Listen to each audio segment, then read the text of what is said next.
Ya desde hace mucho tiempo sabemos que la presión arterial es un factor de riesgo para mortalidad cardiovascular. Y ya en unos estudios clásicos que llevan bastante tiempo, Welton, Jones y todos sus colaboradores nos llevan diciendo que la mortalidad en la población humana aumenta a partir de más o menos 115-80 milímetros de mercurio. Es por eso que vas a ver cómo cambian las guías de la American Heart Association, el ACC, con respecto a las guías europeas que todos conocemos. Bienvenidos a la revisión de las guías del 2025 de la AHA, el ACC y todas las sociedades americanas relacionadas con el corazón para todo el mundo. Como siempre, esto es material de estudio para todos nuestros estudiantes, internos, residentes y hospitalarios del Hospital Militar Central. No es un estándar de calidad, tampoco son políticas del hospital y mucho menos es material para pacientes. Bienvenidos. Arranquemos rápidamente, como la guía inicia de una forma muy pragmática. Nos comienzan diciendo que la presión arterial puede clasificarse como normal, elevada, estadio 1 y estadio 2. Noten que aquí ya no hablan de prehipertensión o normal alta, solo son normal, elevada, estadio 1 y estadio 2. Y definimos una presión normal como aquella presión menor de 120 milímetros de mercurio en la sistólica o una diastólica menor de 80 milímetros de mercurio. Un estadio 1 de hipertensión y hace el diagnóstico de hipertensión arterial como mayor a 130-80 milímetros de mercurio. Todo lo que quede entre esos dos rangos le llamaremos presión elevada. La hipertensión la clasificamos a su vez en hipertensión estadio 1 de 130 a 139 milímetros de mercurio en la sistólica o diastólica de 80 a 89, y la hipertensión arterial estadio 2 es toda aquella hipertensión arterial que tiene 140 más milímetros de mercurio en la sistólica y 90 o más milímetros de mercurio en la diastólica. Siendo así las cosas, ya comienza a haber el primer cambio que marca notoriamente la diferencia. Siempre es importante, como en cualquier caso, que el diagnóstico de hipertensión arterial no se puede basar solo en una única toma. Se basa por lo menos en el promedio de 2 o más tomas en 2 momentos distintos. Y es importante que cuando la presión sistólica y la diastólica caen en 2 estadios distintos, se clasifica según la presión que tenga el paciente más alta. Por otro lado, estos criterios no se aplican en pacientes embarazadas porque, como lo revisaremos también en este video más adelante, las pacientes con hipertensión durante el embarazo tienen otros puntos de corte y otras pautas de tratamiento. Siendo así las cosas, recuerden que cuando manejábamos un punto de corte de 140-90, la prevalencia era de un 30% en población adulta, pero cuando bajamos el punto de corte a hipertensión mayor a 130-80 milímetros de mercurio, la prevalencia lógicamente va a aumentar en cuanto a hipertensión arterial, y en general en la población adulta la prevalencia en hombres ya sería de 49.5% y en mujeres de 43.9%. Evidentemente esto es un factor relacionado con la edad. Recuerden que la presión arterial es un reflejo de la edad biológica de los pacientes. Y por eso es que las presiones desde los 18 años comienzan a aumentar en prevalencia con respecto a los pacientes de 75-80 años, quienes ya para los puntos de corte de la AHA y el CC van a tener una prevalencia de hipertensión arterial de 83 y 84.8%. De la misma forma, las distintas razas tienen distintos prevalencias porque sus puntos de corte de presión arterial en promedio en la población general varían dependiendo caso a caso. Por ejemplo, si utilizamos ese punto de corte que nos recomienda la AHA y el ACC, la prevalencia de hipertensión será 47% en hombres blancos y 39% en mujeres blancas. Mientras que, por ejemplo, en los hispanos la prevalencia en hombres sería un 50.4% y en mujeres 36.3%. Siempre y cuando definamos hipertensión arterial como aquella presión arterial igual o mayor a 130-80 milímetros de mercurio. Y es importante recordar que no todos los pacientes saben que tienen hipertensión arterial. En su mayoría la hipertensión arterial es asintomática. Vean qué tan preocupante es que la mayoría de los pacientes, independientemente en qué parte del mundo estén o independiente de su edad, más de casi el 50% o más, no, a pesar de ser hipertensión arterial, no saben que son hipertensos. Eso es gravísimo. Muchas veces ya cuando nos damos cuenta presentó un evento cardiovascular. Pero es aún más preocupante que los pacientes que, a pesar de que saben que tienen hipertensión arterial, no están controlados. Vean, por ejemplo, estos pacientes que tienen conocimiento de hipertensión arterial, muchos de ellos están por fuera del corte para metas, o por lo menos para estas guías. Aquí arriba vemos la tabla de hombres y aquí abajo vemos la tabla de mujeres, y eso es independiente del sexo, porque tanto hombres como mujeres, el 50% en promedio desconocen que tienen hipertensión arterial. Una medida tan fácil como tomar con un manguito la presión en el brazo nos cuesta para poder realizar el diagnóstico. La hipertensión arterial es un factor de riesgo cardiovascular independiente del resto de factores de riesgo y es el más fácilmente corregible. Por eso los esfuerzos tan grandes que hacen estas guías europeas, americanas, internacionales, para hacernos conciencia de la importancia de toma de presión arterial y controlarla y evitar la inercia clínica. Vean cómo, si el paciente, aquí en esta gráfica, aunque para algunos me doy cuenta que es un poquito compleja, no es tan compleja. En la Y tú ves que está el riesgo cardiovascular a 10 años en porcentaje, que tanto aumenta el riesgo cardiovascular, y en las X tú ves distintos factores de riesgo, está el colesterol, el HDL, la tasa de filtración, el tabaquismo, la diabetes. Entonces, la primera columna es de un paciente que tiene hipertensión arterial pero que está controlado en cuanto a sus factores de riesgo cardiovascular. Porque, oh sorpresa, la hipertensión arterial se correlaciona con un aumento del riesgo de otros factores de riesgo cardiovascular.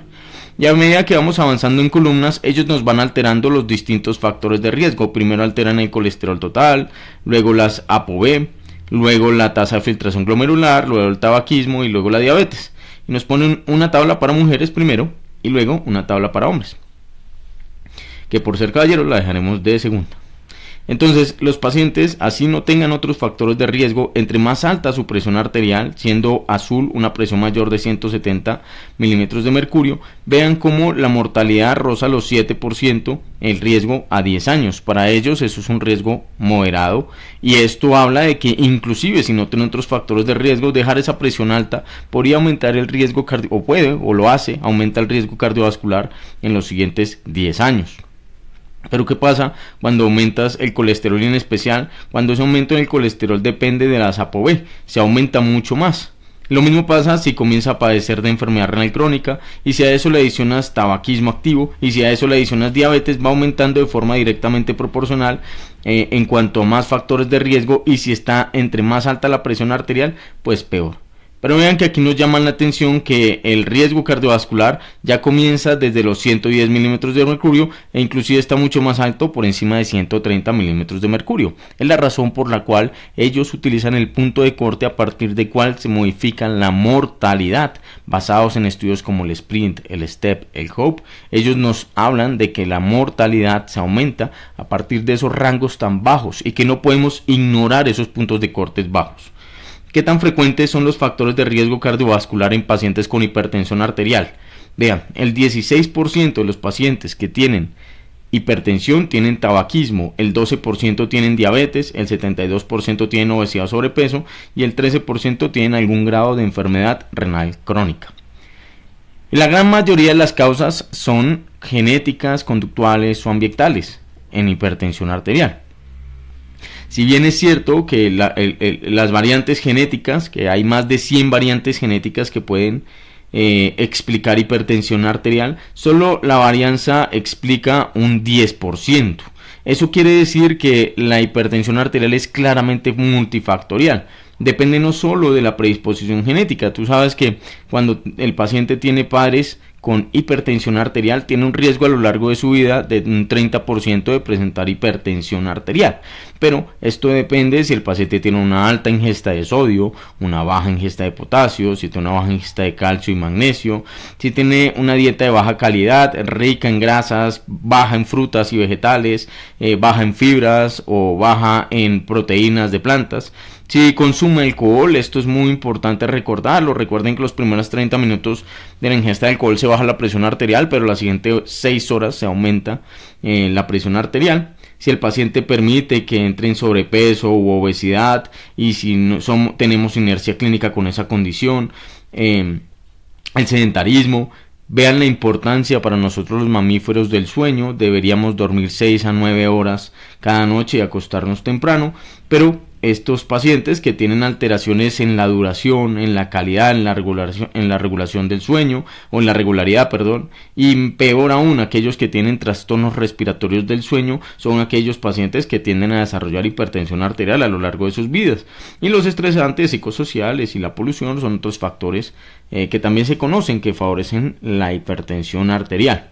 ¿Cómo evaluamos la presión arterial? Pues digamos que hay una técnica muy compleja y completa que deberíamos seguir a rajatabla para poder tomar mediciones fidedignas. Lo primero es que el paciente debe saber que 30 minutos antes de que asista a nuestra consulta, o ellos tienen algunos centros que es muy interesante, que en donde el paciente llega, una enfermera le toma la presión y se va, le deja tomando la presión y se va.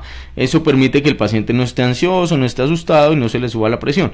Pero en general él tiene que saber que independientemente si es en la consulta o en un centro en donde se toma la presión arterial sin estar pendientes del paciente, 30 minutos antes no debe haber tomado cafeína, no debe haber fumado y tiene que tener su vejiga vaciada. Con eso, su vejiga vacía, perdón. Con eso, al paciente lo debemos mantener sentado al menos 5 minutos, en donde debe tener su espalda apoyada, en donde además el brazo, el miembro superior, no importa el que tú elijas, preferiblemente el derecho, pero no importa el que tú elijas, ese brazo debe estar a la altura del corazón. Por otro lado, y apoyado sobre una mesa, si lo hace en casa, preferiblemente apoyado sobre una almohadilla. No debe tener sus brazos cruzados, debe tener sus pies apoyados y el paciente y el examinador deben estar completamente en silencio. Por otro lado, el dispositivo que utilicemos debe estar validado por la página de validatebp.org, porque no todos los dispositivos tienen una adecuada validación. Nosotros tenemos disponibles en nuestro medio, en nuestro país, muchos dispositivos validados para toma de presión. Simplemente es ingresar a esa página y comparar tu dispositivo con el que nos recomiendan en la página. Entonces aquí nos resumen todos los puntos claves para tomar una apropiada presión arterial. El paciente debería evitar la cafeína, hacer ejercicio o fumar en los últimos 30 minutos antes de la toma de la presión arterial y su vejiga vacía. Utilizar un dispositivo validado, utilizar un manguito correcto para su brazo, que se nos olvidó, tener el paciente sentado relajado, ni el paciente ni el médico deben estar hablando. Esto no lo ve en la práctica clínica diaria. Mientras tú le estás hablando, a él se le sube la presión arterial porque ellos están asustados de lo que le puedas decir. Entonces es mejor guardar silencio, distraerte, cambiar de sitio y dejarlo a él quietico tomándose la presión arterial. Y la presión arterial debería ser tomado en una temperatura ambiente. Tomar 2 o más presiones son claves, en donde la segunda y tercera presión arterial probablemente van a reflejar un poquito más la presión real. La primera presión toma al paciente ansioso, usualmente él está esperando a ver cómo sale la presión arterial y salen un poquito nerviosos. Entonces usualmente recomiendan 2 o más tomas de presiones arteriales y hacer el promedio entre ellas. Importante, el paciente no debe estar utilizando el celular, no debe estar viendo televisión y se deberían tomar 2 o más tomas. Aquí este es el símbolo de que se debe tomar a una temperatura ambiente. Es razonable, y aquí uno de los principales cambios, por eso lo subrayamos aquí, de esta guía. Acuérdense que unas 2 o 3 guías atrás nos decían que el método estándar era el método anaerobio, el manguito que tú inflabas y tomabas la presión arterial, y que hasta ahora estaban entrando en vigencia los dispositivos digitales. Eso fue hace unas 2 o 3 guías. Ya esta es la guía en donde nos dicen que es preferible utilizar métodos oscilométricos, o sea, esos digitales de toma de presión arterial, y que el manguito se utilice en el brazo y que además estén validados. Creo que lo vamos a mencionar más adelante, pero antes de que se nos olvide, no están aún validados los dispositivos que toman la presión arterial sin manguito, y eso está en relación con aquellos dispositivos que toman la presión generalmente en la muñeca. Los relojes inteligentes, usualmente, que toman la presión arterial en la muñeca, que nos parecen a veces muy prácticos, en realidad todavía los resultados que dan son muy heterogéneos entre los distintos dispositivos y no hay suficientes estudios grandes, serios, que nos gusten como para poder validar la toma de la presión arterial o poder confiar en esas tomas de presión arterial. Así que aún no, seguramente va a llegar el dispositivo, el reloj que nos permita tomar la presión en muñeca, pero en este momento de la historia todavía no son validados y no puedes utilizar eso como puntos de corte para poder tomar decisiones clínicas. Entonces ya hicimos el diagnóstico de hipertensión arterial. ¿Qué debemos solicitar? siempre deberíamos solicitar un hemograma completo, unos electrolitos básicos, ellos definen electrolitos básicos como sodio, potasio y calcio, una creatinina y calcular la tasa de filtración glomerular, el perfil lipídico como nos recomendó las guías de dislipidemia, una glicemia en ayunas, una hemoglobina glicada, una TSH, un uroanálisis, una relación de albumina-creatinina o una relación de proteína-creatinina y un electrocardiograma. Siempre es importante utilizar esta analítica como todo un pro player. Ellos nos dicen, mira, con esas analíticas tú monitorizas el tratamiento. Por ejemplo, si vas a utilizar unos IECA o unos MRA o unos BRA, tú vas a estar vigilando el potasio. Y si vas a utilizar diuréticos tiacídicos como hidroclorotiazida o similares a tiacidas como indapamida o como clortalidona, vas a estar vigilando el sodio. Se solicitan al menos una vez por año o antes si tienes alguna alteración que corregir. También podrías solicitar el BNP, la troponina, un ecocardiograma, el calcioscore para optimizar tus riesgos y determinar si hay daño de órgano mediado por hipertensión, pero estos son opcionales, estos que acabamos de mencionar, y dependen la clínica del paciente. Hay que individualizar los casos porque son estudios un poquito más costosos y obviamente no los podemos hacer de forma sistemática o indiscriminada. Esos tenemos que evaluar a quién le vamos a hacer para buscar daño de órgano mediado por corazón y que no le creamos al electrocardiograma. Entonces, eso fue la toma de presión arterial en consulta, pero todos sabemos que la toma de presión arterial en consulta es un poquito más alta que la toma de presión arterial en casa. El paciente llega asustado, llega afanado, a veces llega tarde, a veces el médico lo intimida, la simple situación, a ver si de pronto le van a decir algo que está enfermo en él, algo malo, algo grave. Solo eso lo estresa y eso puede aumentar la presión arterial unos 5 milímetros de mercurio, inclusive hasta 10. Entonces por eso tenemos algunos dispositivos o algunos métodos para tomar ambulatoriamente la presión arterial. El método ideal, estándar, es el monitoreo ambulatorio de presión arterial. Ese es el que nos va a sacar de dudas. Entonces el paciente se va con su dispositivo, se lo implantan en la institución, en el centro de cuidado de la salud, se lo ponen, es un tensiómetro que le toma la presión arterial durante el día cada 15 a 30 minutos y 7 veces o más en la noche, 15 a 30 minutos en el día o 7 o más veces en la noche, y es el método ideal para el diagnóstico de hipertensión arterial. O la otra es que el paciente tenga su presión arterial en casa, su tensiómetro en casa, y comience a tomarse las presiones arteriales. Entonces, el monitoreo ambulatorio automático de presión arterial, o que le vamos a llamar de aquí en adelante MAPA, permite evaluar la hipertensión nocturna. Esto es una ventaja sobre el monitoreo en casa. El monitoreo en casa, aunque nos permite evaluar un promedio de todos los días y nos permite descartar la variabilidad del día a día de presión arterial, permite comprometer al paciente en la toma de presión arterial. Entonces, grandes diferencias entre el MAPA y el AMPA. Esto se llama MAPA por monitoreo automatizado y AMPA por automonitoreo de presión arterial. El MAPA nos permite evaluar la presión nocturna, evalúa el fenómeno dipping o el ciclo circadiano de presión arterial, permite detectar episodios de hipotensión en el paciente, estima la variabilidad de presión arterial, el fenómeno de carga al despertar, permite descartar un síndrome de bata blanca, hipertensión enmascarada, pero el problema es que es relativamente costoso. En cambio, el método automatizado, aunque es un método que puede hacernos el diagnóstico, a diferencia del MAPA, este lo utilizamos más es para monitorizar los tratamientos que el paciente está recibiendo para presión arterial. Esto hace que el paciente se sienta un poquito más empoderado y permite comprometer más al paciente en la toma de presión arterial y permite establecer la variabilidad del día a día de presión arterial.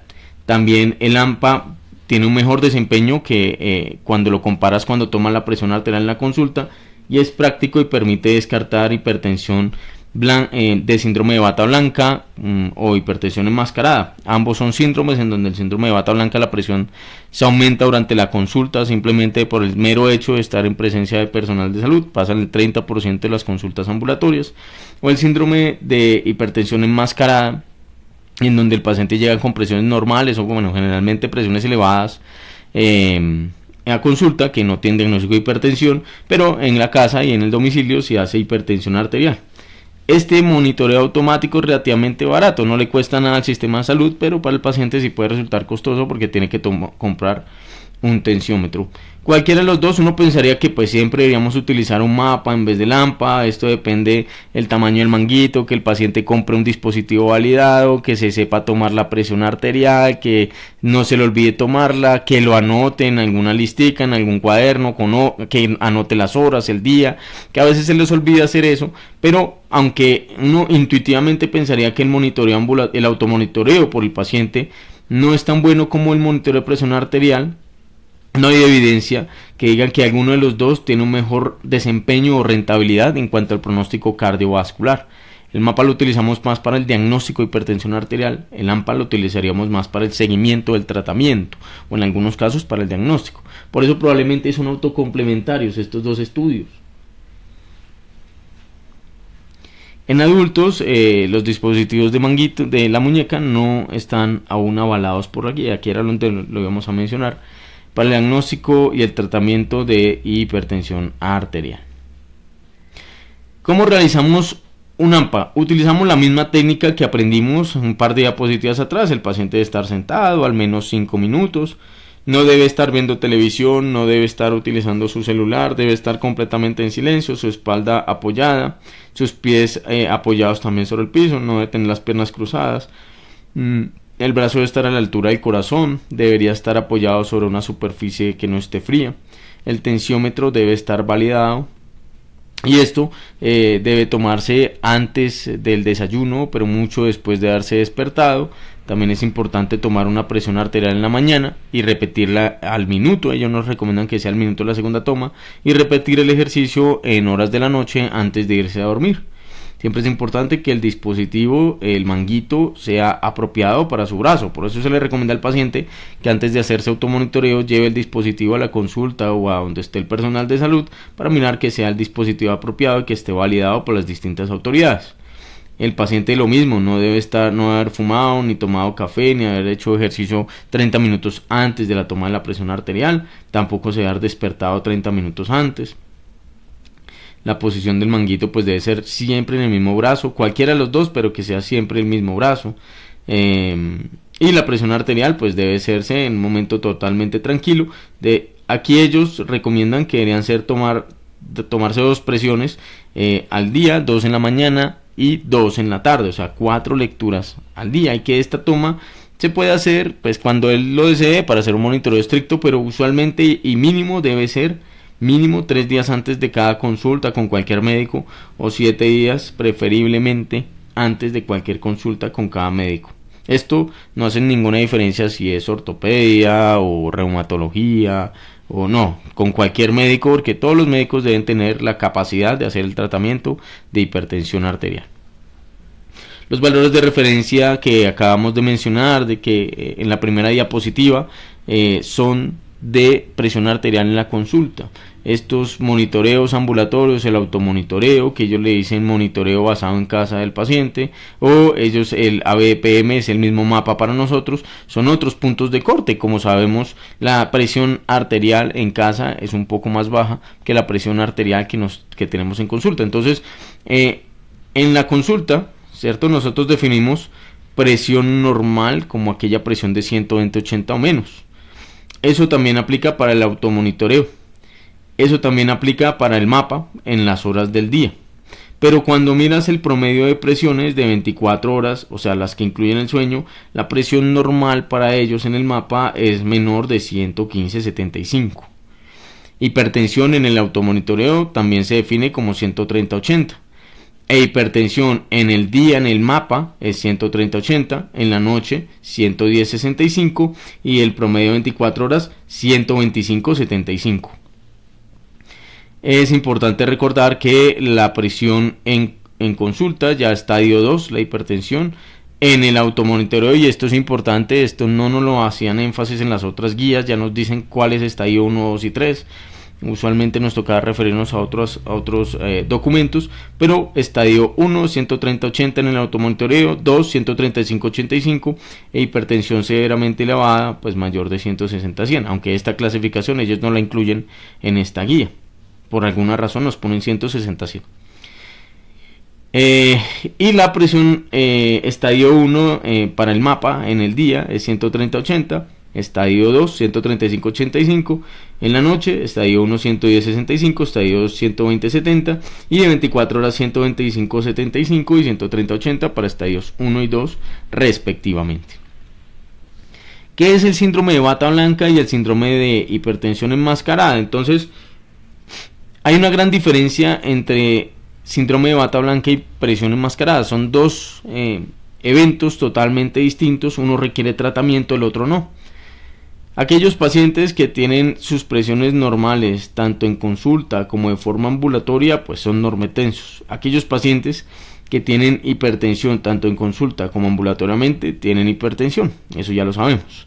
Aquellos pacientes que sus presiones en casa, en la consulta son normales, pero ambulatoriamente son altas, tienen hipertensión enmascarada, y aquellos pacientes que solo tienen presión arterial en la consulta, pero en los monitoreos ambulatorios sus presiones son normales, tienen síndrome de bata blanca. Y esto aplica tanto para pacientes que no están tomando medicación como para pacientes que ya tienen el diagnóstico de hipertensión arterial, porque recuerden que la hipertensión arterial, uno de los fenómenos que pueden hacer es síndrome de hipertensión arterial con síndrome de bata blanca agregado. Ellos no requieren modificación del tratamiento quizá. Entonces, aquellos pacientes que tienen una presión arterial mayor o igual a 130/80, o sea, hipertensión arterial, pero que no tienen una presión arterial menor o igual a 160/100, es razonable buscar síndrome de bata blanca. Esos pacientes deberíamos, si nos es posible, buscar la forma de hacerle un automonitoreo o un monitoreo ambulatorio de presión arterial, porque pueden tener o enmascarada o bata blanca, cualquiera de las dos. Los pacientes con síndrome de bata blanca o hipertensión enmascarada, es razonable hacerles un seguimiento para mirar si hacen la transición a hipertensión sostenida. Estos dos grupos pueden evolucionar hacia una hipertensión sostenida. En pacientes con hipertensión resistente, uno de los puntos claves, como lo veremos más adelante, sobre todo si sus presiones no es que estén tan elevadas como 130-160 la sistólica o 80-100 la diastólica, es razonable descartar un síndrome de bata blanca. Esas últimas tres son recomendaciones 2A.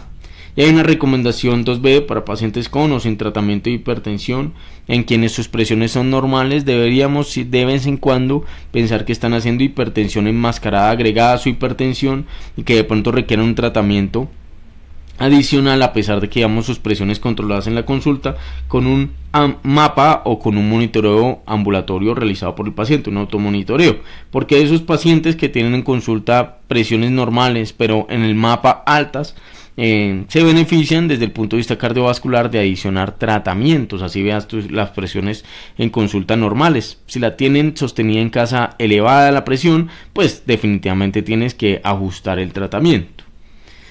Entonces, el riesgo cardiovascular de los pacientes con síndrome de bata blanca no es diferente a la población sin hipertensión arterial y por ello no requieren un tratamiento, pero sí deberían hacerse un seguimiento de presiones arteriales para mirar si hacen una transición a hipertensión sostenida. Sí es importante recordar que es muy raro que un paciente con síndrome de bata blanca tenga presiones mayores o iguales a 160/100. Si tiene esas presiones mayores de 160/100, probablemente tiene hipertensión arterial y no deberías estarle diciendo que es el miedo de la consulta, un síndrome de bata blanca. ¿Y en quién sospechamos una causa secundaria de hipertensión arterial? Clásicamente nos decían que solo el 5 al 10% de los pacientes con hipertensión arterial tenían algún hallazgo anormal en todos sus paraclínicos o alguna causa corregible de su hipertensión arterial. Eso en los últimos años nos hemos dado cuenta que probablemente está infraestimado y que la prevalencia en secundarismos en los distintos estudios varía mucho. Algunos nos dicen que la prevalencia de causas secundarias de hipertensión arterial es solo de un 5%, pero en algunos otros estudios nos llegan hasta el 25%, porque eso depende de lo que busques y depende de lo que definas como una causa secundaria.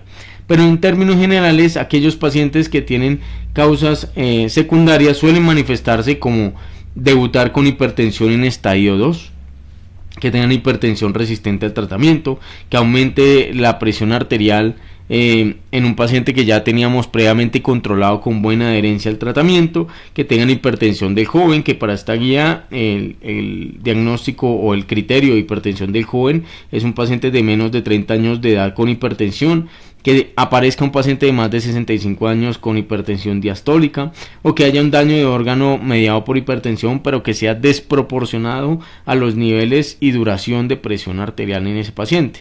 Otros hallazgos, como por ejemplo la aparición abrupta de hipertensión arterial, como por ejemplo la aparición en familiares de ACV tempranos, son hallazgos que nos deben sugerir una causa secundaria de hipertensión arterial. Es a esos pacientes que les debemos activar el tamizaje para hipertensión secundaria. En especial debemos buscar hiperaldosteronismo y apnea obstructiva del sueño. Si el test es positivo, pues debemos hacer el tratamiento concomitante de la causa secundaria de hipertensión arterial, porque esto no solo nos va a ayudar a controlar un poquito más las presiones arteriales, en algunos casos disminuye el riesgo cardiovascular a largo plazo. Pero si no encuentras una causa secundaria, probablemente debes simplemente potenciar y optimizar el tratamiento antihipertensivo. Entonces hay unas causas muy frecuentes de hipertensión arterial secundaria y hay unas causas infrecuentes de hipertensión secundaria. Las causas frecuentes son las que son más rentables buscar en nuestro día a día en las consultas de hipertensión arterial, o que no mejora y que se hace resistente, ya veremos los criterios del tratamiento, o en pacientes que, pues como mencionamos antes, hacen crisis hipertensivas, hipertensión antes de los 30 años, que se pongan muy hipertensos a pesar del tratamiento correcto y que venían controlados previamente, o ACV temprano, o con síntomas claros de algún tipo de secundarismo. Entonces la apnea del sueño es tan frecuente como en un 25 al 50% de los pacientes. Es importante recordar que esto es un factor de riesgo cardiovascular. La enfermedad renal crónica está tan frecuente como en el 14% de los pacientes con hipertensión arterial. El hiperaldosteronismo primario puede llegar a ser tan frecuente como el 5 al 25% de los pacientes. Siempre es importante recordar que los pacientes con hiperaldosteronismo hasta un 20 al 50% hacen hipocalemia. No es tan frecuente como antes pensábamos, por eso encontrar un potasio normal en un paciente con hipertensión arterial no necesariamente descarta un hiperaldosteronismo primario. Eso es clave. También puede ser inducida por medicamentos o licor, cosas tan básicas como los AINES, la metoclopramida, el licor, el cigarrillo. Pueden aumentar la presión arterial o otros medicamentos. Esto se ve en un 2 al 20% de los pacientes con hipertensión arterial secundaria. Y renovascular, pues aunque es cierto que hasta un 40% de los pacientes pueden tener algo de aterosclerosis en las arterias renales cuando tienen hipertensión arterial, sobre todo en ancianos, solo el 0.1 al 5% de esas estenosis que genera esa aterosclerosis en las arterias renales es lo suficientemente significativa, es decir, requiere obstruir el 75% del flujo renal y usualmente ser bilateral para generar una alteración hemodinámicamente lo suficientemente significativa como para generar hipertensión. Hay otras causas menos frecuentes de hipertensión secundaria, como por ejemplo el hipertiroidismo, que solo hace parte de menos del 1% de las causas secundarias, el feocromocitoma solo el 0.6% de los pacientes, la coartación de la aorta solo el 0.1%, y esto aplica para corregidas o pasadas por alto en pediatría. El hiperparatiroidismo primario es raro, la hiperplasia renal congénita es muy rara, otros síndromes de hiperaldosteronismo con cáncer también son muy raros, o acromegalia son demasiado raros. En hipertensión secundaria debemos buscar todos estos síndromes y debemos hacer un esfuerzo en la clínica, en las valoraciones, para intentar detectarlos inclusive de forma temprana. Los pacientes con apnea del sueño, que son tan frecuentes como el 25 al 50%, ellos suelen decirnos que roncan bastante, aunque los ronquidos realmente no son el problema es cuando nos dicen que están respirando mal, o los familiares notan que tienen respiración anormal o jadeos o dificultad respiratoria en la noche. Esto no es tan frecuente que te lo comenten, porque a veces depende de quién se duerma primero.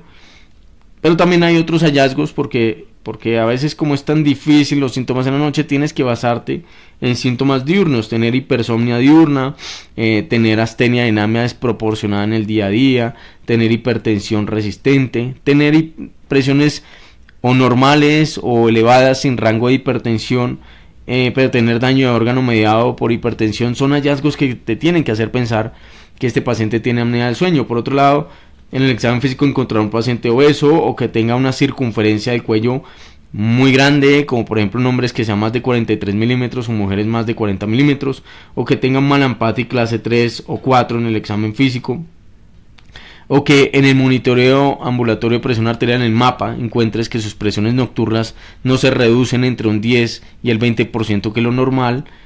Cualquier cosa distinto a eso es una alteración del patrón dipping en la noche. Todo eso nos debe hacer sospechar una apnea del sueño. Vean que son muchos detalles que se te pueden pasar fácilmente si tú automatizas la consulta y no te pones a pensar que el paciente, cuando te dice que tiene mucho sueño durante el día, no es simplemente que está cansado.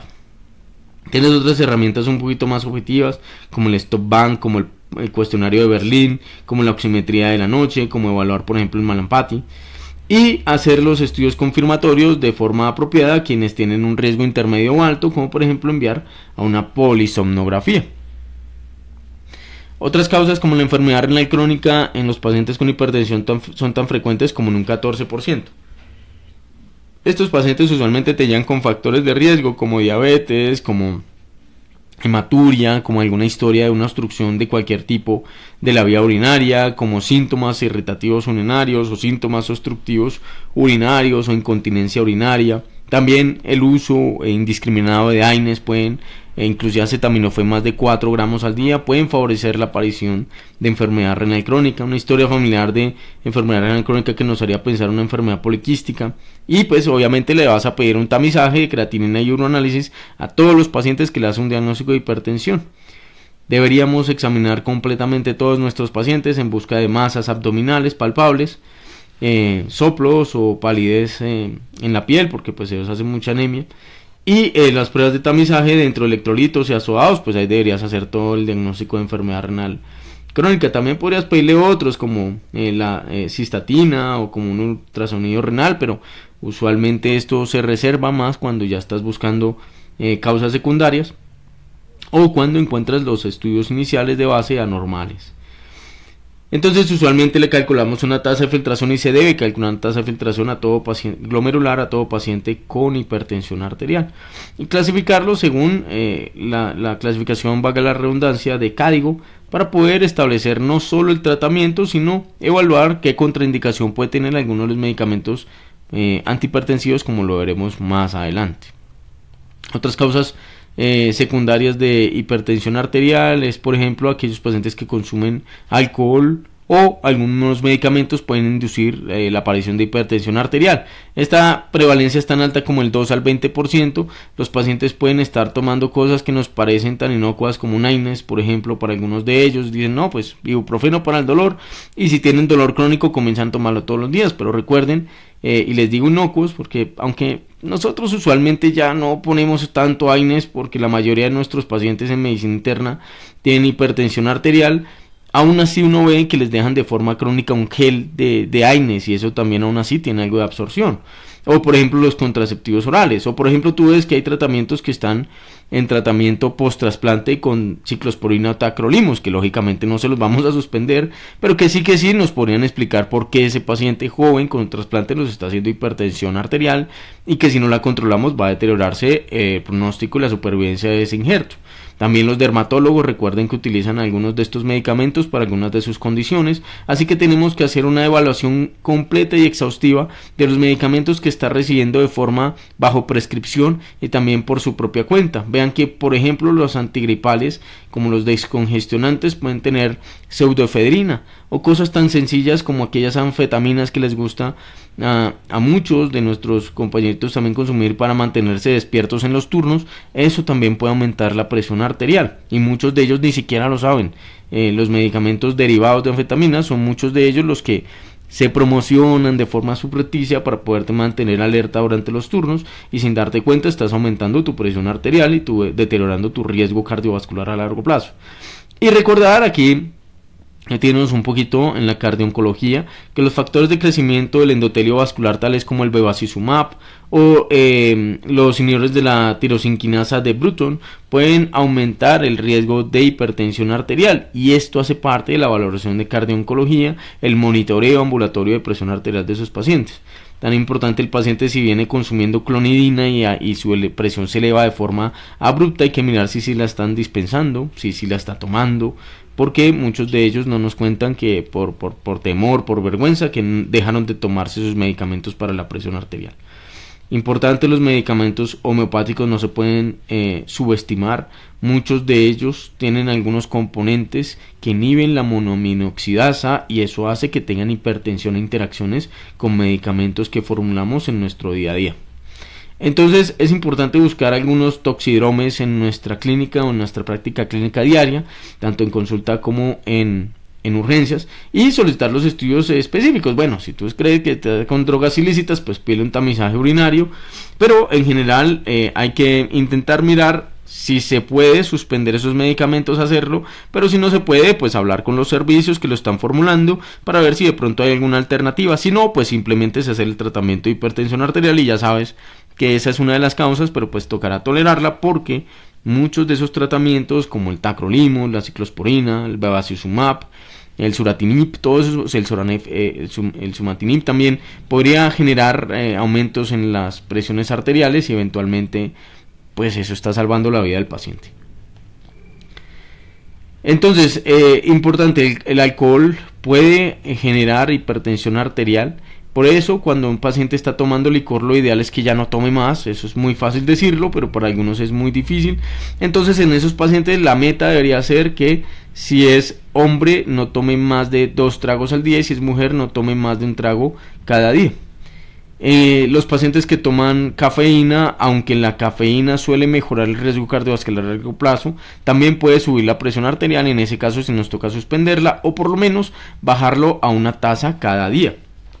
Y recordarle al paciente que los estudios muestran que las tazas de café, aunque mejoran el riesgo cardiovascular, esto solo funciona cuando tomas el café en las mañanas y que en las tardes y en las noches. Este año salió un estudio muy interesante en donde los pacientes que toman su café en las tardes y en las noches bloquean o anulan el efecto benéfico del café sobre el riesgo cardiovascular a largo plazo porque alteran el patrón circadiano normal y esto empeora el riesgo cardiovascular.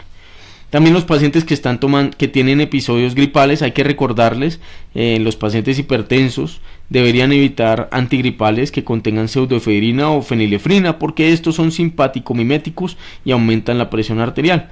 Los medicamentos homeopáticos, como dijimos, algunos de ellos inhiben la monoaminoxidasa, el Regaliz, los AINES. Vean que aquí nos mencionan que el acetaminofén más de 4 gramos al día puede aumentar la presión arterial. Los corticoides sistémicos, dentro de sus múltiples efectos adversos está la hipertensión, la terapia de privación de andrógeno, los inmunosupresores, los factores de crecimiento del endotelio vascular, los inhibidores de ellos, los anticonceptivos, algunos antipsicóticos, onazapina, risperidona o antidepresivos, venlafaxina por ejemplo, anfetaminas o el suspender abruptamente la clonidina, pero no solo clonidina, nos mencionan que la tizanidina, un relajante muscular, si lo mantienen durante muchísimo tiempo y lo suspenden abruptamente puede hacer un efecto rebote, o drogas recreacionales. Vamos a hablar un poco de hiperaldosteronismo primario. Esto es un problema que están viendo los distintos autores, no solo los americanos, también ya no lo mencionan los europeos, y es que la prevalencia es muy alta. 5 al 25% de los pacientes podrían tener algún tipo de hiperaldosteronismo. Pero lamentablemente, a pesar de tener pacientes con toda la clínica y los factores de riesgo a nivel mundial, solo se hace tamizaje en 1 al 2% de los pacientes que tienen la clínica o son apropiados para hacer un tamizaje. Entonces, ¿quiénes son aquellos pacientes que debemos sospechar hiperaldosteronismo? Porque esto tiene un tratamiento específico y puede mejorar no solo la presión arterial, sino el riesgo cardiovascular. Pacientes con hipertensión resistente, o que se presenten con hipocalemia de forma esporádica o espontánea, apnea del sueño concomitante, masas adrenales de forma incidental, familiares con hipertensión o una ACV que haya cursado antes de los 40 años de edad. Eso tiene una indicación 1 para buscar activamente hiperaldosteronismo. Vean que eso es muy frecuente, lo que vemos en la población general. Hay una indicación 2B para buscar hiperaldosteronismo en todo paciente con hipertensión de estadio 2. Entonces, pues digamos que dentro del tamizaje que nosotros hacemos es, pues sí, mirar el potasio, pero si recuerdan hace un par de diapositivas atrás dijimos que el potasio está disminuido solo en el 20 al 50% de los pacientes con hiperaldosteronismo, y esto hace que un potasio normal no nos permita descartar de forma tranquila un hiperaldosteronismo. Por eso debemos hacer la búsqueda activa, solicitar unos niveles plasmáticos de aldosterona, una actividad de renina y también realizar la relación niveles de aldosterona sobre actividad de renina o la concentración de ellos dos en la relación. Es importante que si lo vamos a hacer y pues el paciente lo permite, deberíamos suspender, o la condición clínica del paciente, digamos así, lo permite, suspender la aldosterona o los antagonistas más bien de los receptores mineralocorticoides, porque también se incluiría la eplerenona 4 o 6 semanas antes del tratamiento. Si se confirma, pues tienes que enviarlo a endocrinología o al experto de hipertensión, porque ahí habrá que hacerle un test de supresión de la aldosterona con solución salina, e inclusive estudios tan complejos como un cateterismo en las suprarrenales. Pero hablemos un poquito más de hiperaldosteronismo primario. Este síndrome se caracteriza por una producción autónoma de, pues digamos así, de angiotensina 2 y mineralocorticoides por una hiperplasia suprarrenal. Esta puede ser bilateral, unilateral o secundario a un carcinoma, pero en realidad la gran mayoría de los casos de hiperaldosteronismo primario es bilateral. Hay una hiperplasia, probablemente una hiperproducción de aldosterona y angiotensina 2, hasta en un 2/3 de los casos de hiperaldosteronismo de forma bilateral. Muy rara vez se trata de un carcinoma suprarrenal. Y este hiperaldosteronismo, su prevalencia varía dependiendo del paciente que nos estemos enfrentando. Si es un paciente con hipertensión estadio 1, o sea, una presión mayor o igual a 130/80, la prevalencia es de un 5 al 10%. Pero si el paciente tiene un estadio 2, ya la prevalencia es de un 11 al 22%. Y si estamos enfrente de un paciente con hipertensión resistente, la probabilidad es de 1 en 5 que estemos enfrente de un hiperaldosteronismo primario. Esta producción aumentada de aldosterona usualmente genera toxicidad en los distintos órganos, hace fibrosis, hace cardiomegalia desproporcionada o daño renal. Entonces se debe sospechar en pacientes que tienen daños de órganos mediados por hipertensión, por ejemplo una hipertrofia exagerada o fibrosis desproporcionado, a pesar de que sus presiones están controladas, o de que pronto estén un poquito altas pero ya tienen daño significativo en sus órganos blanco crónicos de hipertensión. Aquellos pacientes que tienen hipertensión arterial y apneas obstructivas del sueño tienen un 20 al 35% de padecer al mismo tiempo un hiperaldosteronismo primario. Todo paciente con hipertensión y apnea del sueño debería hacer un esfuerzo por buscar esa condición. Y solo se realiza el tamizaje apropiado a los pacientes apropiados en 1 al 2% de los casos, lo cual en realidad se convierte en un problema de salud pública. El hiperaldosteronismo primario, encontrarlo, va más allá de poder permitir un control apropiado de las presiones arteriales, porque de por sí esta condición aumenta el riesgo de falla cardíaca 2 veces, de enfermedad cerebrovascular 2.8 veces, de enfermedad coronaria 1.7 veces o de fibrilación auricular 4 veces comparados con pacientes que no tienen hipertensión arterial. El diagnóstico de hiperaldosteronismo primario, ya lo sabemos, indicación 1 para pacientes con hipertensión resistente, hipocalemia, apnea del sueño, masas renales, familiares con hipertensión o ACV antes de los 40 años, o indicación 2B para hipertensión en estadio 2. Suspendería, si se puede, si la condición clínica lo permite, 4 semanas los antagonistas del receptor de mineralocorticoides. Aquí hay que hacer una pequeña anotación, y es que ellos dicen que si bien es cierto lo ideal sería suspender el antagonista receptor de mineralocorticoides, algunos pacientes, como por ejemplo cuando tienen hipertensión resistente y aún así no está controlada, pues podrías hacerle el tamizaje sin necesidad de suspender los antagonistas. Lógicamente es que suspenderlo podría aumentar el riesgo de una crisis hipertensiva. Entonces puedes hacerlo, y si te sale positivo, pues listo, completas los estudios y arrancas con lo que tienes. Pero si sale negativo, sí sería bueno que lo remitieras a endocrinología para que ellos de pronto le hagan estudios un poquito más específicos y podamos salir de la duda de un hiperaldosteronismo primario. Pero en definitiva lo que le pedimos es unos niveles de aldosterona, actividad de renina, y hacemos la relación de aldosterona sobre actividad de renina, en donde el punto de corte para aldosterona, pues digamos que si está mayor a 10 hablaríamos de un hiperaldosteronismo. Si hay una actividad de renina menor de 1 nanogramo por mililitro por hora, pues hablaríamos de actividad de renina disminuida, sugiere hiperaldosteronismo. O si hacemos la relación de esa aldosterona plasmática sobre actividad de renina, el punto de corte en general utilizan es 30, pero algunos hablan de 20 a 40, y pues obviamente una relación de más de 30 o más de 40, dependiendo del laboratorio del punto de corte, nos habla de hiperaldosteronismo primario. Ese es el tamizaje. Inmediatamente tenemos que referirlo al especialista en hipertensión o endocrinología, porque ellos le van a hacer un test de supresión de aldosterona con solución salina o una carga de sodio oral, o inclusive pueden llegar a hacerle un cateterismo suprarrenal y determinar si tiene hiperaldosteronismo. En ese caso, si tiene hiperaldosteronismo por estos métodos confirmatorios, lo primero que tenemos que hacer es proponerle al paciente que si hay que operarlo lo permitiría. Si él dice no, o el paciente tiene alto riesgo quirúrgico, simplemente le ponemos antagonistas del receptor de mineralocorticoides y no más. Pero si el paciente es candidato quirúrgico y está dispuesto a operarse para estos tratamientos, debemos hacerle un cateterismo bilateral de suprarrenales y medir la concentración de aldosterona en cada una de las suprarrenales. Cuando hay una elevación unilateral, deberíamos hacerle una resección de esa glándula suprarrenal unilateral por laparoscopia, porque esta reducción o esta suprarrenalectomía no solo mejora sus presiones arteriales, sino que se ha demostrado que hacer eso disminuye los eventos cardiovasculares mayores en pacientes con hiperaldosteronismo primario. Si la elevación es bilateral, pues ni modo, tienes que ponerle antagonistas del receptor de mineralocorticoides, y siempre tienes que hacer, desde que el paciente dijo que y desde que tiene hiperaldosteronismo, siempre se debe hacer unas imágenes de abdomen, resonancia o TAC, para evaluar las suprarrenales y mirar que no tenga un carcinoma o una masa de más de 4 centímetros, lo cual lo sugeriría fuertemente. Hay otros pacientes que tienen hipertensión renovascular, es decir, tienen estenosis de las arterias renales.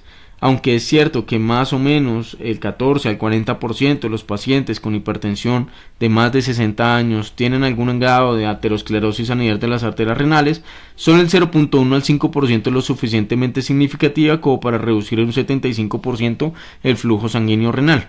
Ellos que tienen una estenosis de ese tipo sí requieren un tratamiento.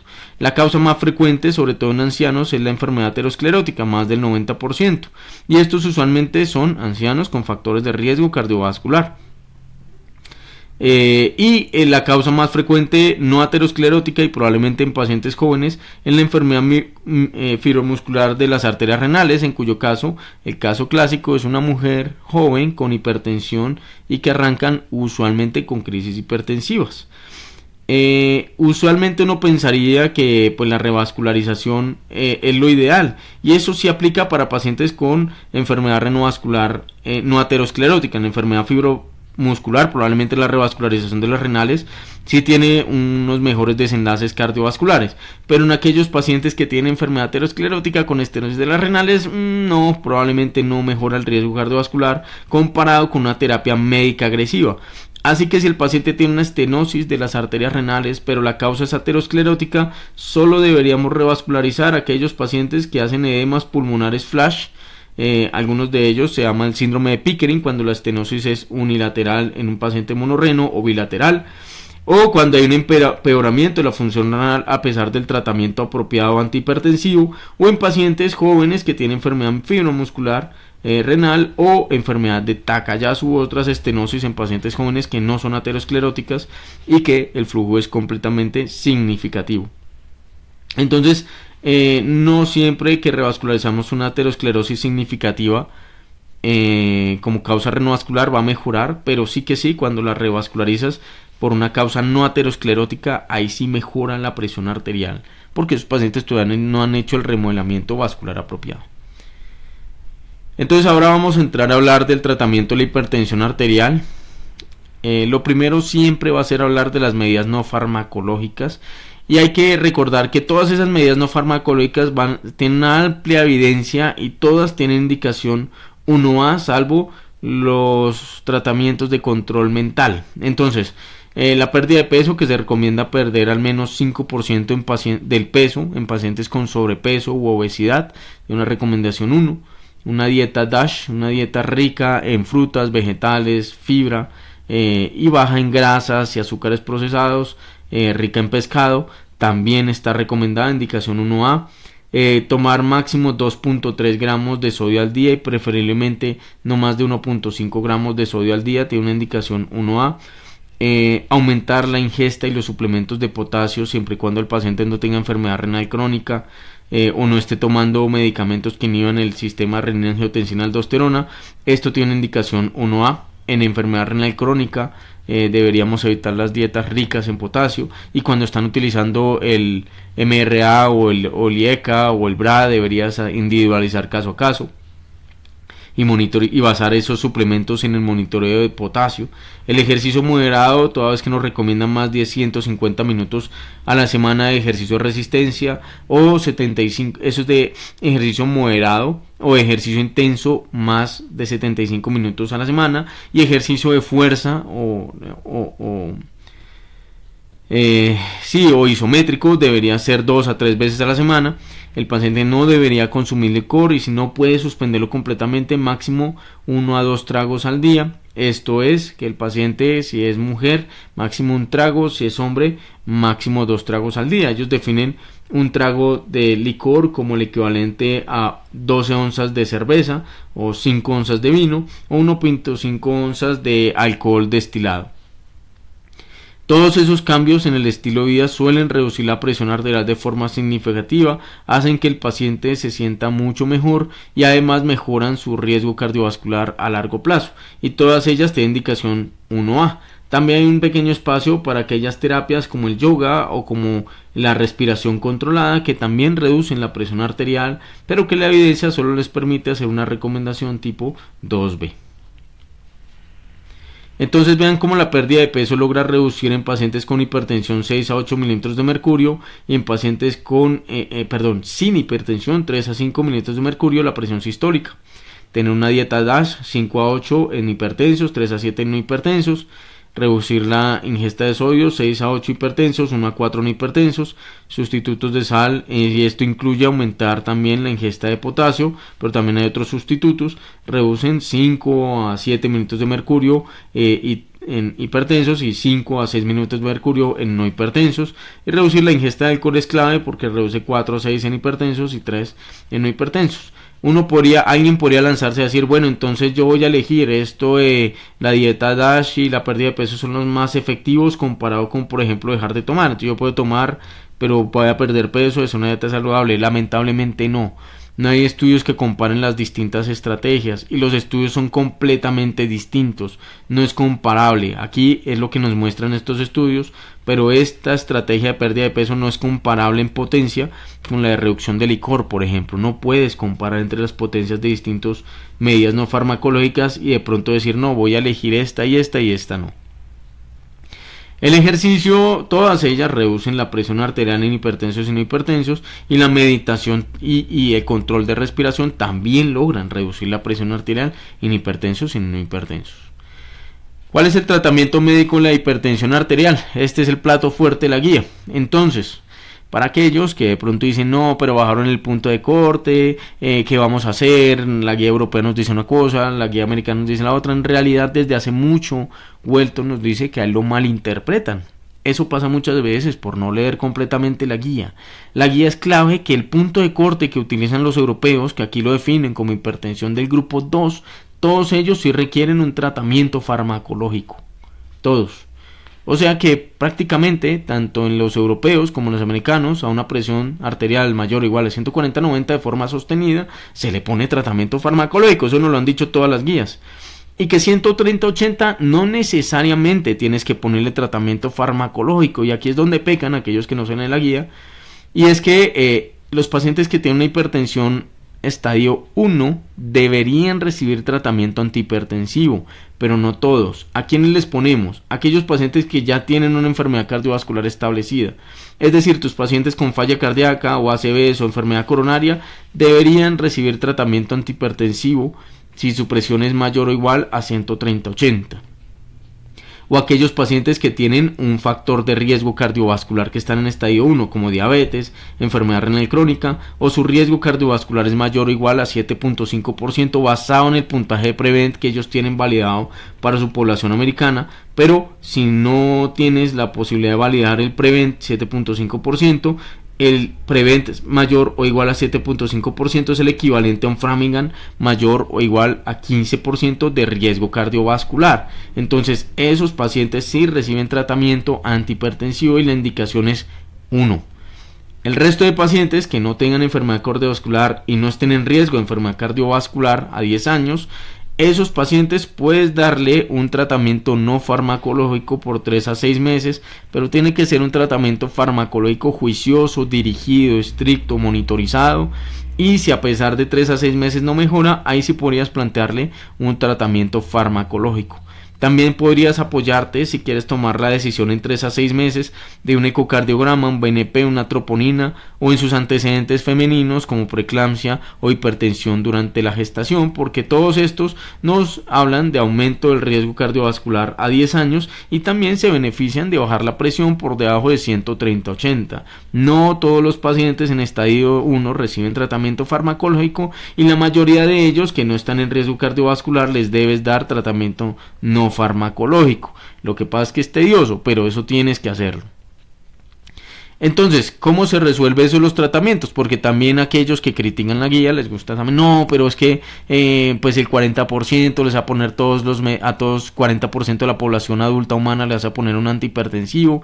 Ya vimos que no, pero además también dicen, bueno, pero entonces los estudios SPRINT nos dicen que cuando tú haces un control estricto de presión arterial aumentas la probabilidad de riesgo cardiovascular, de efectos adversos como hipotensión, como síncopes, como caídas no traumáticas.